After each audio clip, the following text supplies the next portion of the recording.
서울대학교 한 교수가 대학원생들에게 8만 장에 달하는 논문과 책을 스캔시켰다는 증언이 나왔습니다. 갑질 논란이 불거졌는데 학교 측 대응은 부실합니다. 국립서울대학교에서 교수들의 성폭력과 갑질 사건이 끊이질 않고 있습니다. 학생도 사람이다. 인권 침해 중단하라. 노동자들이 일터에서 안전하게 일할 수 있는 권리를 침해하는 것이라고 볼 수밖에 없을 것 같아요. 학교가 점점 더 다양한 구성원으로 이루어지고 있잖아요. 모든 사람들이 이 안에서 어떤 억압이나 위축되는 경험이 없이 행복하게 일을 하든 공부를 하든 교육을 하든 이름표를 볼 수 있지 않을까.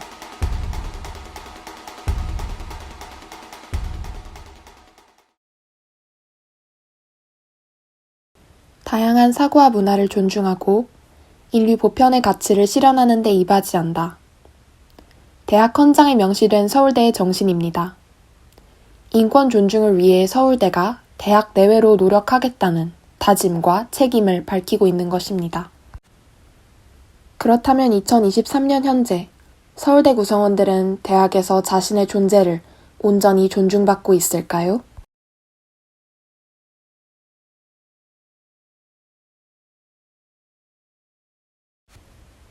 지난 2019년 봄, 인문대에서 교수의 대학원생 성추행 사건이 공론화됐습니다. 일명 서어서문학과 A 교수 사건. 출장 중 피해자의 동의 없이 수차례 신체적 접촉을 했지만 피해자는 학위 취득에 불이익이 있을까 저항하지 못했습니다.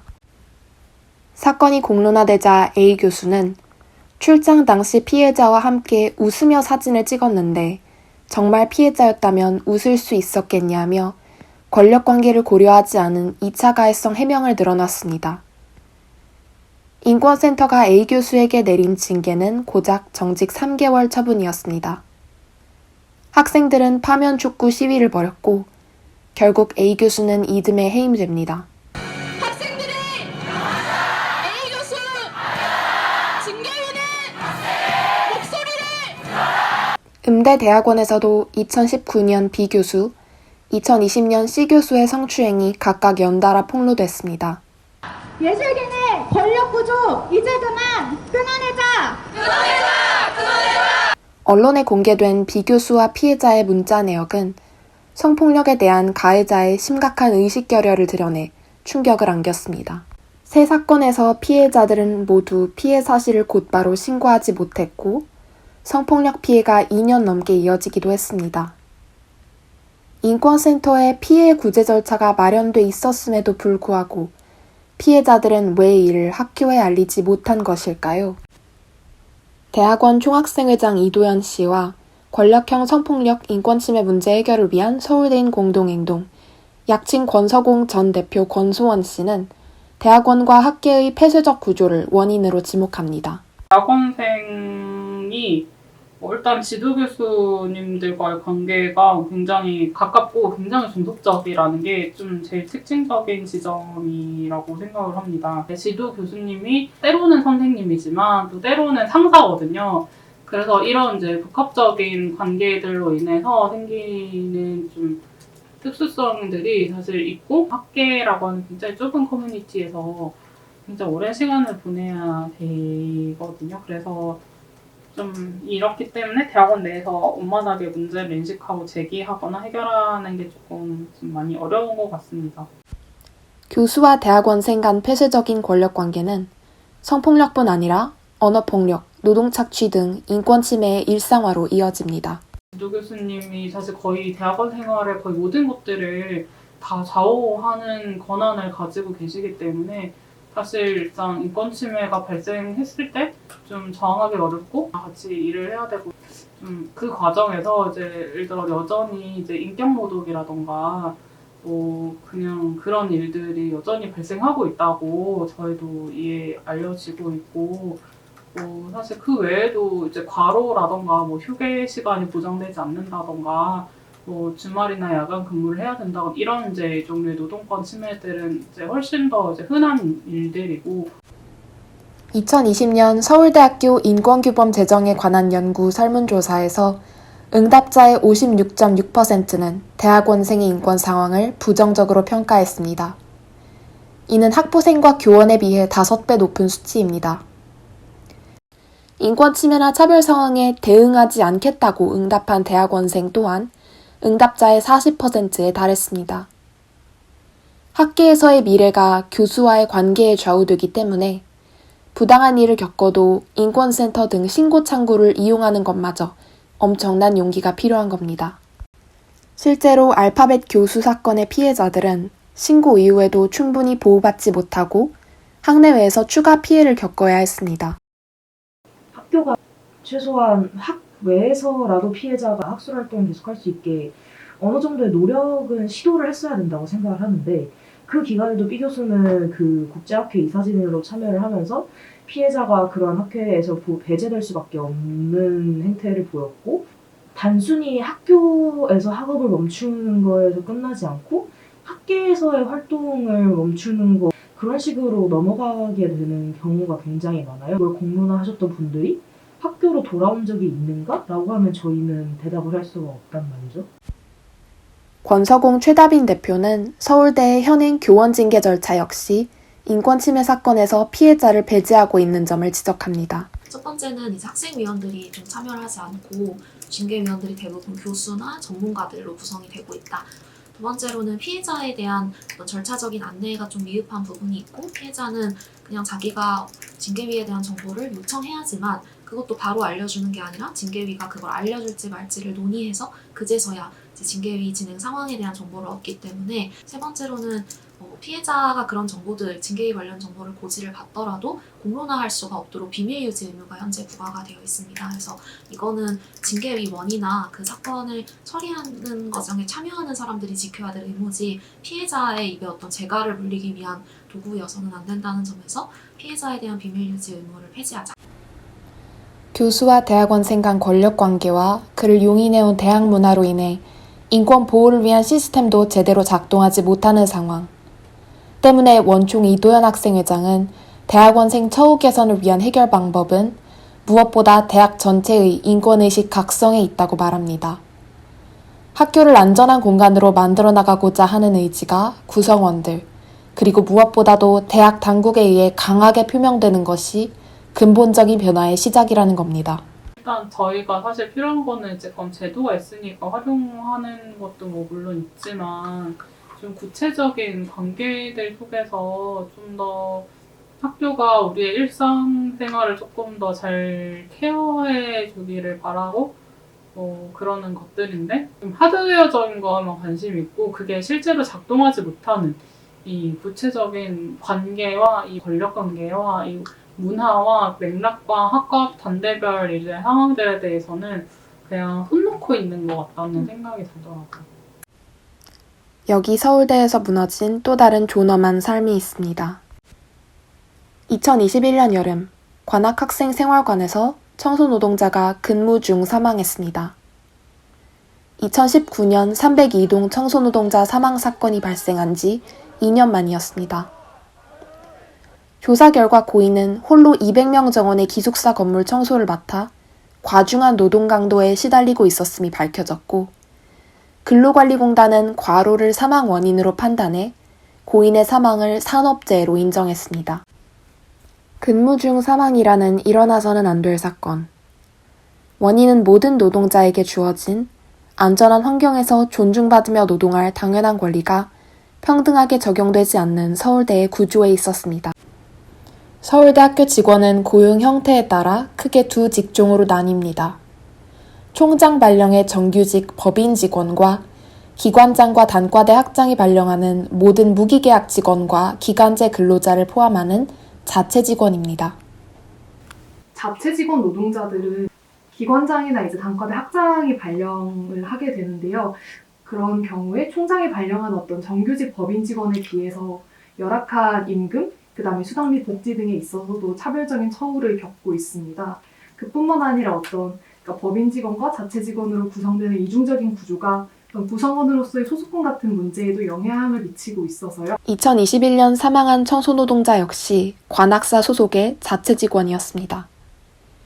팬데믹 동안 학생들이 기숙사에 머무는 시간이 늘어나면서 자연히 관악사의 청소노동 강도는 높아졌지만 관악사는 재원 부족을 이유로 인력을 충원하지 않았고 본부는 관할이 아니라는 이유로 관악사의 노동 환경을 살피지 않았습니다. 대학의 발전을 위한다면서 사람들을 부릴 때는 서울대학교의 구성원이요, 처우를 개선해달라고 요구할 때는 그들이 소속된 기관장에게 말하시오 라고 하고 있습니다. 대표적으로 생각해 볼 수 있는 건 그 청소경비 노동자들이나 아니면 기계전기 노동자들처럼 그 대학의 시설을 유지하는 시설관리직 노동자들의 경우에 인력 부족으로 인해서 어떤 생명과 안전을 위협받는 높은 노동 강도 문제가 있고요. 서울의 낮 기온이 35도 폭염 속에 창문도 에어컨도 없는 계단 아래 한평 남방 곳이 부인이 매일 새벽에 출근해 잠시나마 휴식을 취할 수 있는 공간이었습니다. 청소노동자 사망 사건은 서울대의 직장 내 괴롭힘 문제도 조명했습니다. 중간관리자인 안전관리팀장이 고인을 포함한 청소노동자들에게 업무와 무관한 쪽지 시험을 강요했음이 드러난 겁니다. 일부 교수들과 관악사는 노동자들이 평소 안전관리팀장에게 말과 문자로 고마움을 표했다는 사실을 들어 쪽지 시험이 청소노동자들을 위한 것이었다고 주장했습니다. 그러나 유족 측을 비롯한 노동자들은 이것이 명확한 위계 질서 속에서 강압에 못 이긴 감사 표현에 가깝다고 지적했고, 근로복지공단도 고인의 죽음을 산재로 인정하며 직장 내 괴롭힘이 스트레스 요인으로 작용했다고 최종 판단했습니다. 직장 내 괴롭힘 문제는 자체 직원과 같이 고용구조상 취약한 위치에 있는 노동자들에게 더욱 쉽게 발생합니다. 2020년 본지 인터뷰에서 양진영 당시 비서공 대표는 같은 행정 업무를 하더라도 법인 직원은 핵심적인 업무를 하고 자체 직원은 비핵심적인 업무를 한다고 사고하는 경향이 있다. 교수들이 법인 직원에겐 선생님 호칭을 쓰고 자체 직원은 누구누구 씨로 부르기도 한다고 말했습니다. 자체 직원들은 평의원회를 비롯한 주요 의사결정 기구에서 배제돼 있을 뿐만 아니라 수직적인 교직원 위계구조 속에서 행정직원들의 눈치를 볼 수밖에 없어 인권 침해에 대해 적극적으로 문제를 제기하기 어렵습니다. 대학의 동등한 구성원으로서 인정받지 못했던 대학 내의 비정규직 그리고 무기계약직 노동자들 역시 구성원으로서 어떤 그 기본적인 권리를 인정받는 것이 굉장히 중요하다고 생각합니다. 서울대는 단지 학문과 연구의 장이 아니라 3,000명이 넘는 노동자들의 삶의 터전이기도 합니다. 그러나 이들의 목소리는 대학이라는 공간에서 존중되지 못하고 끊임없이 배제되어 왔습니다. 비서공은 비단 학생과 교직원뿐 아니라 자체 직원을 포함한 모든 구성원의 동등한 인권을 규범으로서 재확인한 후에야 안전한 노동 환경에 대한 논의가 본격적으로 시작될 수 있다고 목소리를 높입니다. 지금까지의 사건들은 교육과 노동이 이루어지는 대학이란 공간에서 가장 기본적인 인권이 존중되지 않고 있는 상황을 여실히 드러냅니다. 그렇다면 인권 침해와 차별은 일부 구성원만을 대상으로 굵직한 사건으로만 발생하는 문제일까요? 2022년 가을 서울대학교 구성원 5,000명을 대상으로 실시된 인권 헌장에 대한 미래세대 인식조사에서 차별 경험이 있다고 답한 비율은 전체 응답자의 24%에 달했습니다. 5명 중 1명은 대학에서 차별을 경험하는 셈입니다. 특이한 점은 모든 지표에서 차별의 가해자로 학내 미디어를 지목한 비율이 가장 높았다는 것입니다.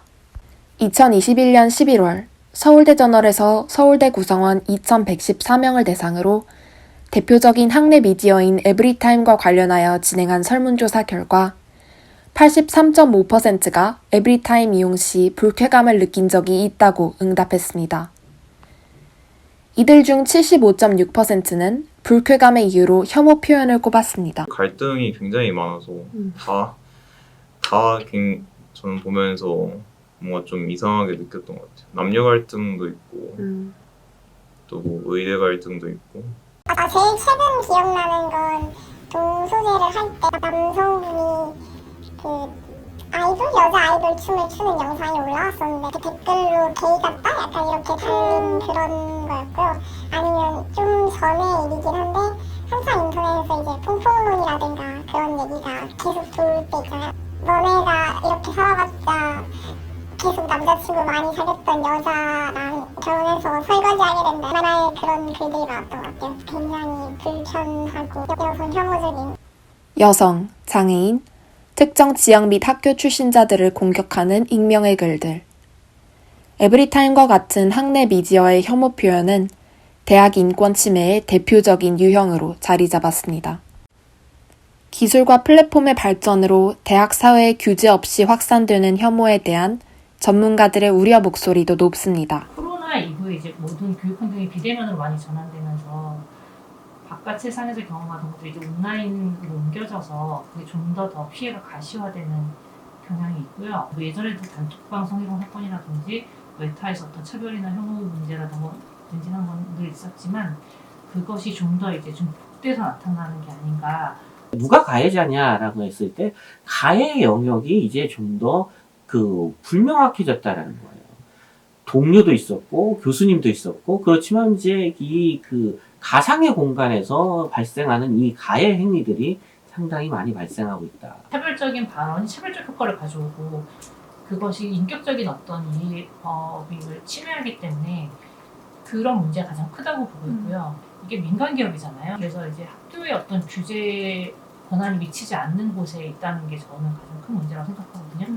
학생들이 가장 많은 정보를 공유하는 곳인데도 불구하고 학교의 행정력이 미치지 않는 곳이어서 거기서의 어떤 혐오 표현이나 이런 내용적 규제를 하기가 현실적으로 많이 어렵습니다. 소수의 의견이 과잉되표되기 쉬운 에브리타임. 에브리타임을 사용하는 많은 학생들은 몇몇 글들에서 나타나는 혐오적인 입장을 대학 구성원 대부분이 담지하고 있는 것이 아닌가 고민한 적이 있다고 토로했습니다. 갈등이 있으면 어떤 얘기가 있으면 한 사람만 그 얘기를 하는 게 아니라 되게 많은 사람들이 얘기를 하니까 추천수 많은 글들을 보는데 그런 글들 볼 때면은 좀 학생들이 다 이런 생각을 가지고 있나? 라는 의구심이 들 때도 있고 확실히 좀 주변에 있겠지 싶은 생각이 들 때가 있어. 생각보다 소식적으로 이해가 안 되는 그런 글들 추천수가 많이 몰리고 할 때 정말 이렇게 생각을 한다고? 라는 생각이 들 때가 있는 것 같아요. 학생들의 증언은 혐오가 단지 온라인 공간에만 머물지 않고 일상적인 상호작용에 침투할 수 있음을 증명합니다. 혐오의 대상이 되는 사람이라면 대학 구성원들이 모여있는 공간에서 자신의 정체성으로 인해 인격권이 침해될 수 있다는 두려움을 갖기 충분한 상황인 겁니다.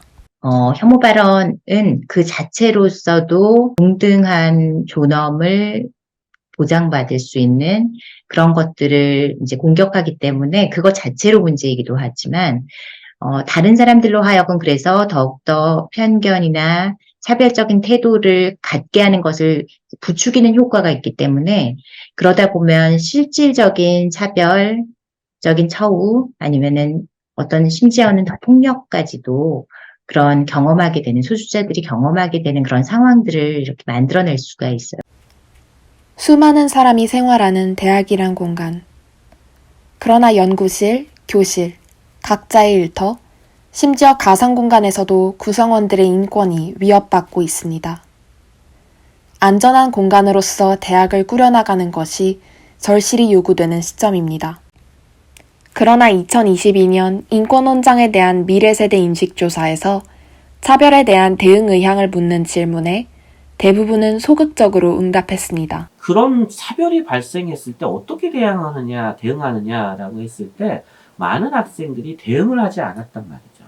왜 대응을 하지 않았느냐 물어보면 실효성이 없을 것 같아서 또는 상대방한테 관계가 좀 소원해질 것 같아서 이런 이유들. 저는 그런데 공식적인 조치는 안 취할 것 같네요. 왜냐면은 좀 어떻게 해야 되는지 모르겠다는 것도 있고.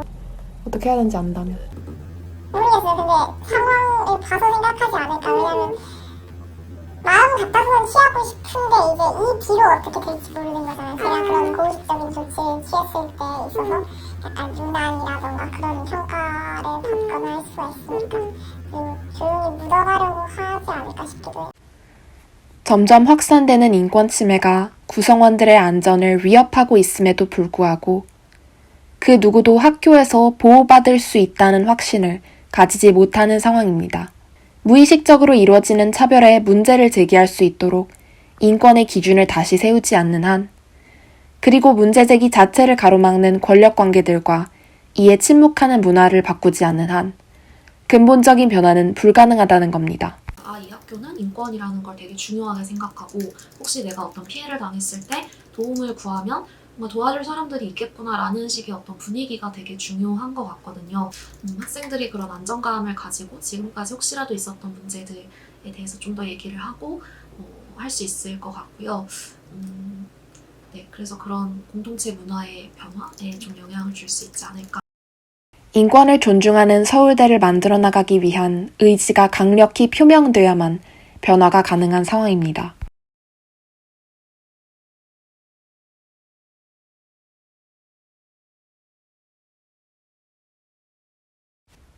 (2020년 1월) 한 보고서가 세상에 나옵니다.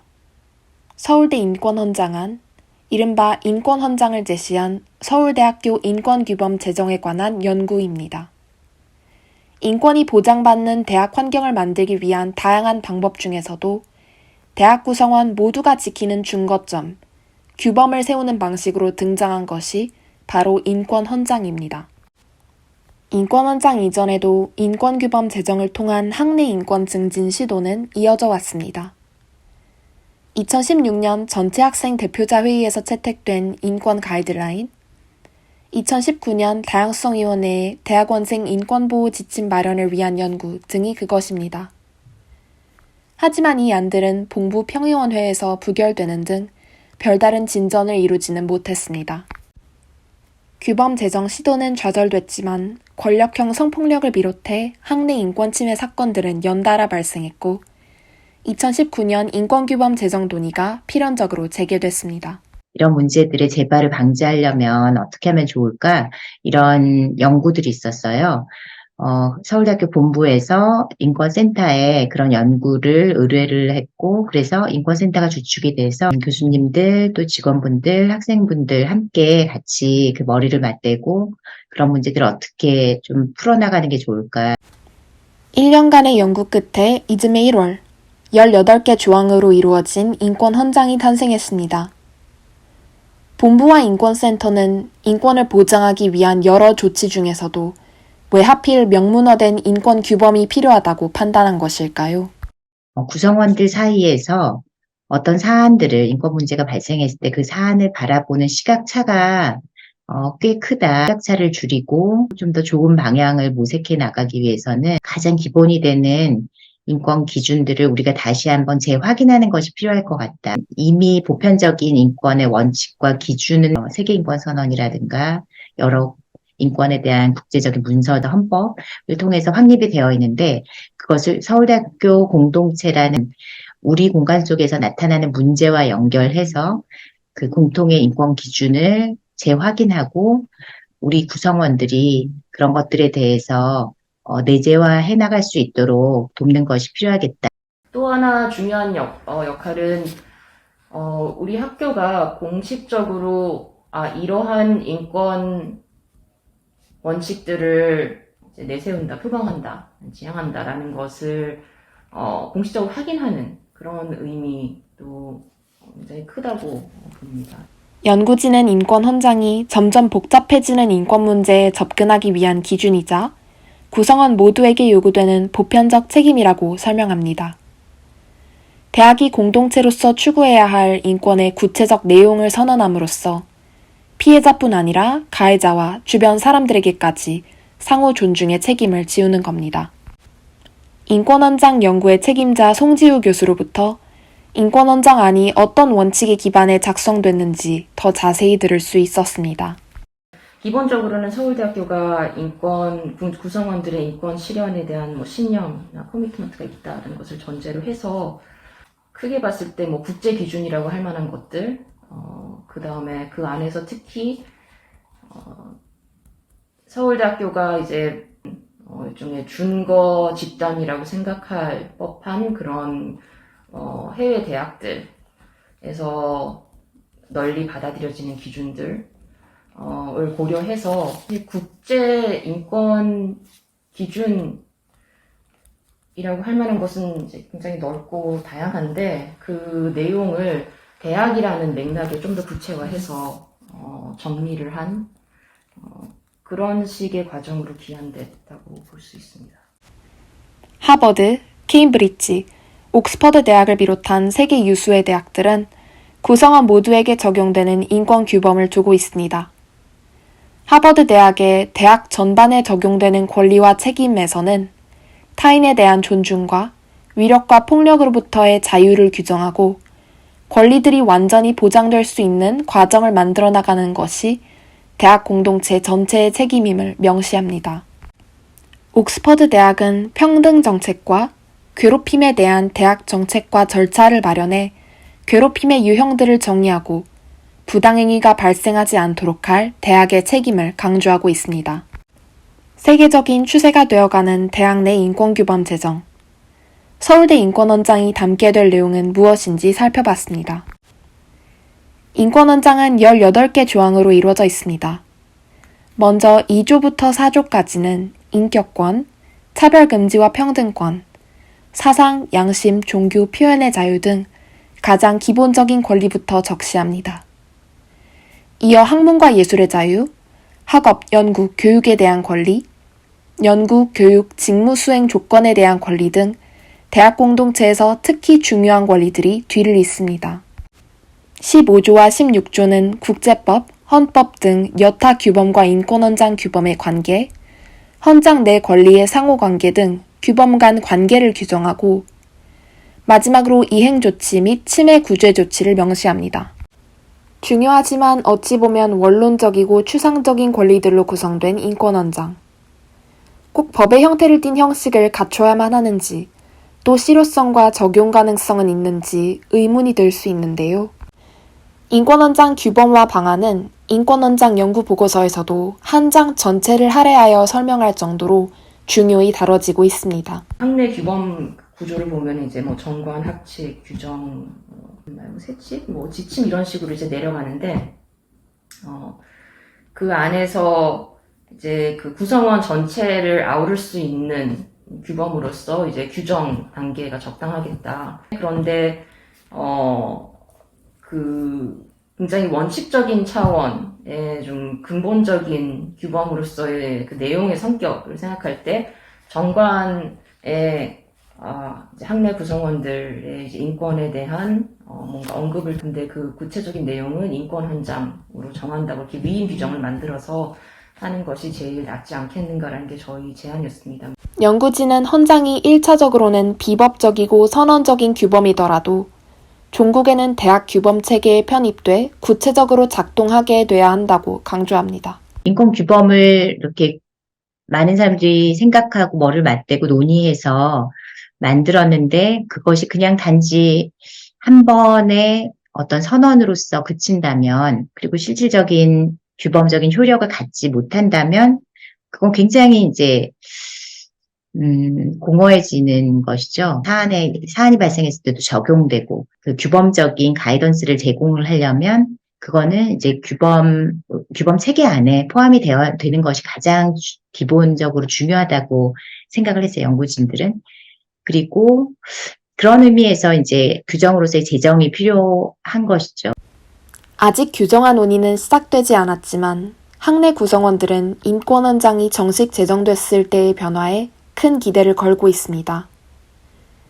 학부생 권수원 씨는 2020년부터 인권헌장 제정을 위한 학생추진위원회를 조직해 헌장을 지지하는 학생들과 함께 활동하고 있습니다. 인권헌장을 지지하고 그 필요성을 실감하는 우리가 여기 있다는 거를 지금 이 공간에 있다는 거를 알리고 싶어서 조직을 하게 됐어요. 지금까지 인권헌장 지지에 관련한 서명운동을 한 1000명 정도 수합하는 활동을 했었고 인권헌장 안에 아마 마지막 부분에 있었던 걸로 기억을 하고 있는데 서울대학교는 구성원의 권리 보장을 위해 적극적으로 노력해야 된다라는 내용이 담긴 조항이 있던 걸로 알고 있어요. 그래서 인권헌장은 그런 권리들의 시작이 될 수도 있다고 생각을 해요. 뭔가 학교에서도 이런 노력을 해야 되고 이러한 권리들이 있다는 걸 인정을 했으니 인권헌장을 근거로서 그러한 권리들을 구체적으로 요구를 하고 학교 측에도 적극적인 대응을 요구할 수 있다는 거죠. 권리 보장의 시작점이 될 수 있는 것? 그런 게 인권헌장이 아닐까라는 생각을 합니다. 학내 인권이 취약한 대학원생 및 소수자들도 인권헌장에 대한 지지를 표했습니다. 대학원생으로서 가진 여러 복잡한 권리나 권익이나 인권 문제들을 좀 인권헌장 제정을 통해서 더 구체적으로 논의할 수 있는 발판을 마련할 수 있는 기대가 있었고, 어쨌건 뭔가 차별이라던가 인권 침해 사건들이 있었을 때 그걸 개선해야 된다라고 얘기할 수 있는 근거가 사실은 되는 건데, 당사자들이 뭐 교내든 그 학교 안에서든 밖에서든 다양한 혐오와 차별을 마주하고 있고, 그것을 막기 위한 가장 작은 방법이라고 할까요? 어떤 차별을 막을 거냐를 명문화하는 데 그 의의가 있다고 생각해요, 저는. 그래서 그 명문화를 시작하는 게 그 차별이나 혐오를 근절시키는 시작이라고 생각해요. 모든 사람에게 당연하게 보이지만 소외를 받는 사람에게는 그 인권 헌장이 더 큰 의미를 가질 수 있기 때문에 저는 인권 헌장이 그런 소외받은 사람들을 위한 어떻게 보면 그 권리를 사회가 다시 한번 확인해주는 의무가 있지 않느냐라는 생각을 합니다. 그러나 인권헌장은 2020년 발의 이후 3년째 계류 중입니다. 인권헌장이 학내 규정으로 제정되려면 본부의 평의원회 심의를 통과해야 합니다. 그러나 인권헌장은 3년이 넘도록 평의원의 안건으로도 상정되지 못한 상황입니다. 서울대저널의 취재에 따르면 본부 측은 인권헌장의 취지 자체에는 동의하면서도 헌장을 규정에 포함시키는 것을 두고는 본부 내에서 의견이 갈리는 상황이라고 합니다. 규정 제정이 그렇게 이제 어렵다면 사실 그거는 오히려 학교 안에 뭔가 인권에 대한 공통의 인식을 만들어 나가는 데 있어서 어떤 걸림돌이나 어려움이 있다는 것을 사실 의미하는 거예요. 그 문제를 직면하지 않으면 안 되는 거죠. 인권헌장 제정의 걸림돌은 무엇이기에 본부는 아직도 헌장 제정을 주저하고 있는 것일까요?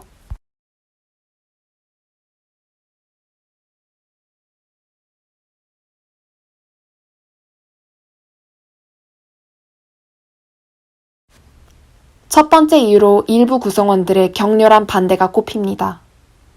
이들은 무엇 때문에 반대의 목소리를 높이는 것일까요? 그리고 이들의 반대는 과연 정당할까요?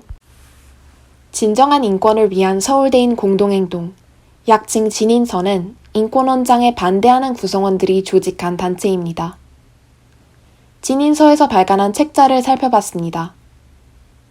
이들의 비판은 주로 인권헌장 제3조를 향합니다. 차별금지와 평등권을 적시한 제3조가 성적 지향에 따른 차별을 금지함으로써 동성애에 대한 비판을 차단하고 표현의 자유를 침해한다는 겁니다. 이 책자에는 동성애 전환 치료를 옹호하는 등 성소수자에 대한 몰지각한 내용이 담겨 있기도 합니다. 진인서는 인권헌장 제정 논의가 물살을 탐과 동시에 학내 곳곳에서 혐오적 내용에 반대 의사를 표명하고 있습니다. 이로 인해 학내 성소수자들은 캠퍼스 내에서 유례없이 노골적인 차별과 혐오에 노출된 상황입니다. 인권헌장이 작년부터 다시금 논의가 시작됐는데 그때 혐오 세력들의 반대 대자보가 붙는다든지 혹은 그 인권헌장 설문조사 결과 발표회 때 아예 혐오 세력들이 그 피켓까지 들고 나와서 그런 혐오를 보여주었던 게 가장 크지 않았나 싶습니다. 2020년 인권헌장 및 대학원생 인권지침 제정안에 관한 공청회에서는 헌장 제3조를 둘러싸고 진인서 책자 발간에 참여한 남승호 교수와 당시 인권법학회 김민주 회장 간 열띤 토론이 있었습니다. 인권헌장은 대학의 핵심적인 가치인 자유를 억압합니다. 혐오 프레임입니다. 동성 간 성행위에 대한 비판을 동성애자를 비난하는 것으로 간주합니다. 그리고 처벌합니다. 서울대학뿐만 아니라 한국 모든 대학을 젠더 이데올로기 실험실로 만듭니다. 남 교수님의 의견에 많은 부분 동의할 수 없습니다. 남성호 교수님께서 동성애에 반대하는 것이 혐오 프레임이라고 말씀을 하셨는데 존재에 대해 어떻게 반대를 할 수가 있습니까? 행위에 대해서는 반대할 수 있어도 존재에 대해서는 반대할 수가 없는 것입니다. 흑인에 대해서 반대한다, 여성에 대해서 반대한다 이런 표현이 논리적으로 성립할 수 있습니까? 차별금지가 사회적으로 합의되지 않은 인권을 보호하고 표현의 자유와 충돌한다는 진인서 측의 주장. 과연 정당할까요? 국가인권위원회와 헌법재판소의 입장은 다릅니다. 국가인권위원회법은 평등권 침해의 차별 행위에 성별, 종교, 나이와 성적 지향을 모두 포함시키고 있습니다. 헌법재판소는 2019년 11월 성적 지향에 따라 차별받지 않을 권리를 적시한 서울시 학생인권조례 조항이 합헌이라고 판결했습니다. 아울러 차별 혐오 표현과 표현의 자유의 관계에 대하여 혐오 표현은 민주주의를 위해 허용되는 의사표현이 아니고 민주주의장에서 허용되는 한계를 넘는 것이므로 제한이 불가피하다고 검토했습니다. 하버드대, 예일대를 포함한 세계 유수 대학들 또한 성적 지향을 인권규범상의 차별금지 사유에 포함하고 있습니다. 이에 의하면 성적 지향에 따른 차별금지는 국내적으로도 국제적으로도 충분한 합의에 도달한 셈입니다. 지난 겨울 서울대 내부에서도 같은 합의점에 도달했음이 밝혀졌습니다. 2022년 구성원 5,000명을 대상으로 진행한 인권헌장에 대한 미래세대 인식조사 결과입니다. 반대 사유가 되고 있는 제3조를 포함한 헌장의 개별 조항에 대한 찬성률은 모두 95%를 넘었습니다. 구성원 대부분은 헌장의 필요성에 공감하고 있으며 반대 의견은 그동안 과잉대표돼 있었다는 사실이 증명된 겁니다. 새로운 생각을 자유롭게 발전시켜 나가는 수 있는 그런 공간으로서 기능하기 위해서는 표현의 자유가 굉장히 중요한 것 같습니다. 사회적으로나 대학 내에서나 표현의 자유를 가장 폭넓게 보장하는 곳들도 제가 알기로는 표현의 자유를 무제한 보장하지 않습니다. 동성애자에게 당신의 성적 지향을 바꿔야 한다라는 그런 시도라는 거는 당사자 입장에서는 스스로의 존재를 부정당하고 이 공간에서 내가 나로서 존재하는 것이 어렵겠다는 어떤 위협으로 느낄 만한 언행이고, 표현의 자유에 대한 정당한 제한 가운데 하나가 바로 그 공동체 구성원에 대한 이러한 성격의 위협이라고 보는 것이 자연스럽기 때문에 이런 유형의 표현에 대해서는 저는 정당한 제한이 가능하다고 봅니다. 표현의 자유의 사상적 문제라는 게 그 사회적 공론장에서 다양한 주체들이 모여서 각자의 목소리를 내고 또 의견을 공유하다 보면 그 공동체에 있어서 그 최선의 결론을 도출할 수 있다는 것이거든요. 저희가 속해 있는 공론장의 사회 문화적인 지형이 그러니까 모든 주체들이 자유롭게 자기들의 의사를 좀 표현할 수 있는 상태인지를 저희가 판단을 해볼 필요가 있는 거죠. 어떤 목소리들은 되게 체계적으로 배제되고 있고, 혹은 그 어떤 공식적인 공론장에 도달하기 전에 일상생활의 영역에서부터 어떤 목소리들은 애초에 그 피워질 계기조차 마련되지 않는 그런 사회에서의 억압적인 기제가 존재를 한다면 모든 주체들이 각자의 의견을 제시를 하고 토론할 수 있는 그 공론장 자체가 만들어지지 않게 되는 거죠. 이런 그 현상을 강화시키는 것이 그 혐오 혹은 차별 표현이라고 생각을 했던 것이고, 이런 표현들이 어떠한 규제도 받지 않고 그대로 방치되면 어떤 그 표현의 자유의 그 사상적 전제가 되는 사상의 자유시장의 시장 실패가 일어나게 된다. 송지우 교수는 이런 혐오 표현을 적극적으로 제어하고 비판하려는 학내 구성원들의 움직임도 필수적이라고 강조합니다. 이런 비차별 원칙의 보호가 필요한 당사자들은 그래서 서울대학교에서 인권헌장을 규범해야 되는가 아닌가 하는 논의가 나올 때마다 굉장히 심각한, 제가 봤을 때는 좀 충격적인 수준의 본인의 어떤 존재를 부정당하는 식의 발언과 언행을 경험을 해야 되는 그런 일들이 계속 이어진 게 아닌가 싶습니다. 이럴 때 이제 당사자들이 직접 나서서 뭐 대안 표현을 하던가 하는 것도 없진 않았지만은 많은 경우에 그게 쉽지가 않습니다. 그동안 이제 학내 논의 과정에서 제가 생각했을 때 가장 아쉬웠던 것은 이러한 구도에서 이제 제3자들에 대한 표현, 그리고 third party counter speech가 너무 부족했던 게 아닌가. 학내 다른 구성원들이 그것은 서울대학교의 가치가 아니다. 우리는 모든 구성원을 있는 그대로 인정한다라는 식의 대안 표현을 해주셨어야 되는 게 아닌가라는 아쉬움이 있고, 이처럼 전문가들은 인권헌장 반대 세력의 노골적인 혐오뿐만 아니라 서울대 구성원들이 소수자들을 향한 혐오에 같은 구성원으로서의 저지의 목소리를 내는 것을 비롯해 인권 존중에 대해 미온적 태도를 보여온 것 역시 인권헌장 제정의 또 다른 걸림돌이라고 지적합니다. 인권헌장 인식조사를 실시한 고길곤 교수는 인권헌장에 대한 반대 의견은 소수에 불과하지만 헌장의 제정을 위한 학내 구성원들의 적극적인 태도도 찾아보기 어려웠다고 지적합니다. 실질적으로 인권헌장에 대한 관심 자체가 상당히 낮았던 것도 사실이에요. 인권헌장이 나의 삶과 어떻게 연관이 되어 있는가라고 하는 것을 학생들도 또는 인권헌장을 제정하는 쪽에서도 어떻게 보면 적극적으로 설명을 하지 못했던 또는 이해하지 못했던 측면들이 있지 않았나 생각이 들어요. 이런 것들에 대한 인식들이 좀 확산이 좀 돼야 적극적으로 그게 추진됐을 텐데 그게 좀 부족하지 않았나. 조재현 총학생회장은 인권헌장뿐 아니라 학내 인권의제 전반에 대한 구성원들의 무관심이 커지는 것을 체감한다고 말합니다. 과거에는 인권이라는 것 자체가 사실 학생사회에서 정말 가장 큰 화두였고 또 소수자의 권리 이런 것들도 기본적으로 내재하고 있는 가치 같은 것들이었는데 이런 부분들이 사실 코로나19 거치면서 논의들이 거의 이루어지지 않고 있고 또 그런 것들 다시 되살리기도 힘든 뭔가 사회적 혹은 학내의 분위기들이 형성됨에 따라서 인권규범 제정 시도에 대한 반대 세력의 노골적 혐오 그리고 다수의 무관심. 이는 대학 공동체에 국한된 상황이 아닙니다. 인권규범 제정 지지자들은 인권헌장이 처한 상황이 오늘날 포괄적 차별금지법을 둘러싼 사회적 갈등과 놀랄 만큼 닮아있다고 지적합니다. 실제로 서울대 인권헌장에 반대하는 단체들은 차별금지법의 반대 목소리를 높이는 세력과 그 구성원이 크게 다르지 않습니다. 보수 기독교를 표방하며 동성애를 비롯한 다양한 성적 지향에 반대하는 이들은 차별금지를 비판한다는 명목으로 소수자들을 상처 입히는 말과 행동을 끊임없이 자행하고 있습니다.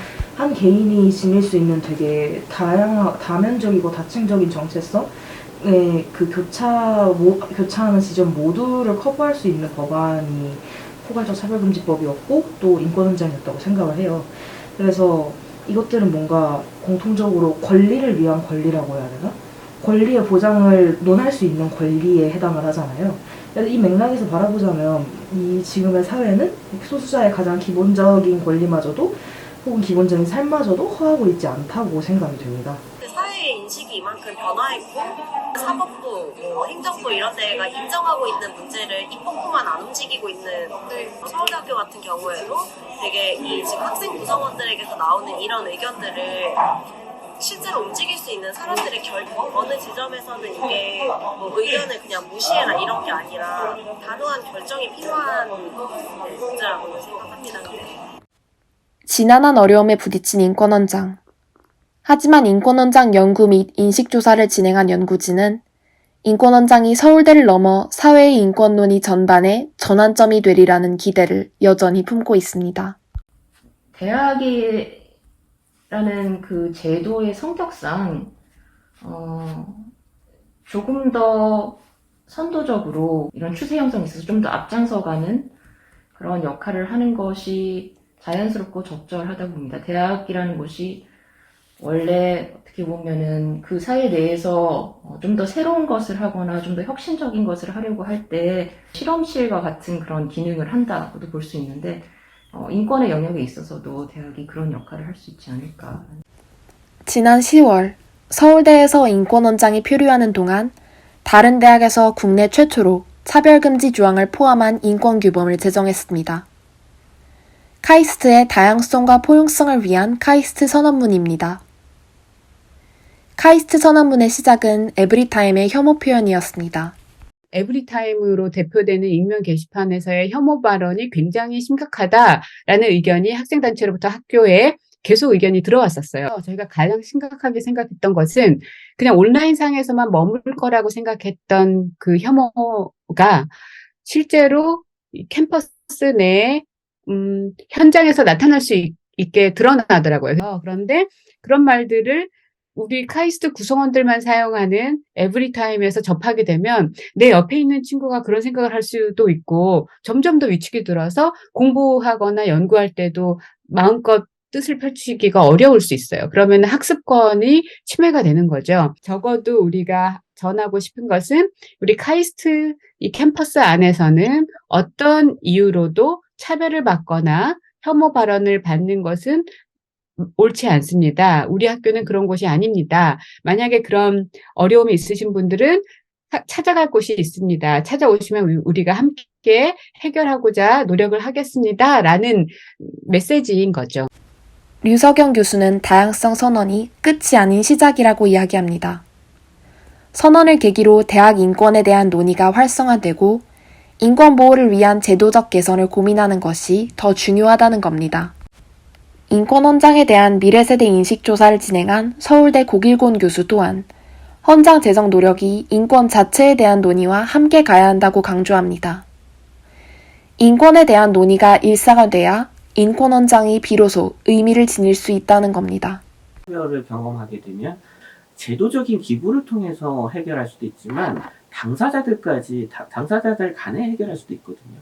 근데 놀라운 것 중에 하나는 우리는 당사자들 간의 갈등을 어떻게 해결해야 될지를 배운 적이 별로 없어요. 어떤 방식의 소통을 어떻게 해결하면 좋을까라고 하는 것들을 학생들 내부에서도 고민을 해야 되고 또 학생과 교수 간에서도 고민을 좀 해야 되고 그런 인권 전반에 관해서 그 개선을 위한 노력들을 해나가는 과정에서 인권 헌장도 자연스럽게 진행이 된다면 그 많은 사람들이 인권 헌장에 당연히 이제 동의를 할 거고 사실 인권 헌장이 가지고 있는 의미도 더 커지지 않을까 생각이 들어요. 인터뷰이들은 헌장에 대한 논의를 마무리하고 재정 단계로 넘어갈 것을 촉구했습니다. 더 이상 합의되지 않았다는 이유로 헌장 제정을 미룰 이유가 없다는 겁니다. 저는 결론적으로는 그 의견 수렴 절차는 꾸준히 했고 그것이 부족해서 인권헌장 제정을 늦춰야 된다라고 하는 이야기는 저는 적절하지는 않은 것 같습니다. 지금까지 공청회 과정을 통해서 또는 그 여론조사 과정을 통해서 나타났던 내용들을 보면 동일한 내용이 반복되고 있어요. 민주적 논의를 통해서 새로운 사실을 발견하고 더 나은 개선점을 찾아낼 수 있다면 그것은 이제 그 추가적인 노력이 필요하다고 할 수가 있겠죠. 그 논의들이 많이 진행이 되었고 그 차이에 대해서도 어느 정도 확인이 되었고 그렇지만 이제 추가적으로 나타나는 사실들이 많이 없죠. 쟁점들이 없다고 하면 이게 논의가 부족해서 우리가 인권 헌장을 어떻게 보면 늦춰야 되겠다 이런 단계는 아닌 것 같습니다. 혐오가 만연한 사회에서는 모두의 합의를 기다린다라는 거는 그냥 그 혐오의 공동체의 구성원들을 방치하겠다라는 말로밖에 해석이 되지 않습니다. 뭔가 어떠한 담론을 개진해 보겠다라고 하겠다면은 최소한 그 담론에 혐오받지 않고 나의 위험을 감수하지 않아도 그 담론에 함께할 수 있는 상황을 만들어줘야 되는데 그러한 상황을 만들기 위해서는 최소한 이런 공동체에서는 우리의 안전을 약속해보자라는 합의가 있어야 된다.